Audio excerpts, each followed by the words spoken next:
पुणे अध्यात्म आणि ज्ञानमार्गाचा सकारात्मक दृष्टिकोन दर्शविणारे अभिवाचन आज रसिकांना अनुभयास मिळाले.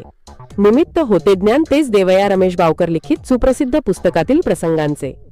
पुणा गेस्ट हाऊस तर्फे पालखी सोहळ्यानिमित्त आयोजित ज्ञानवैखरी प्रस्तुत ज्ञान तेच देवया कार्यक्रमात संतश्रेष्ठ ज्ञानेश्वर माऊलींच्या माता पित्यांच्या जीवन प्रवासाचे भावपूर्ण आणि नाट्यमय अभिवाचन सादर करण्यात आले.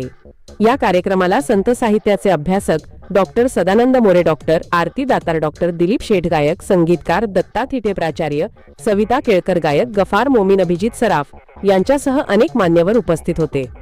रमेश बावकर यांच्या 700 पानी कादंबरीतील प्रसंगांचे 5 भागांमध्ये विभाजन करून त्यातील पहिल्या भागाचे प्रभावी अभिवाचन ऊर्जा वाईकर, मृदुला निवसरकर, धनेश जोशी आणि भूषण घाटपांडे यांनी सादर केले.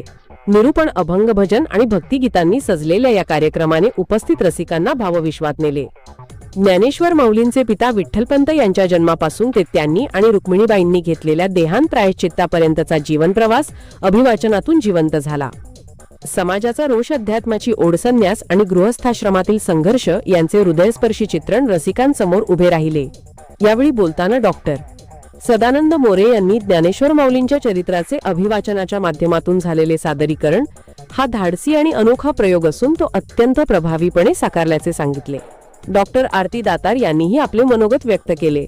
महत्त्वाची बातमी पाहण्यासाठी पाहत रहा Maharashtra marshal times TV news.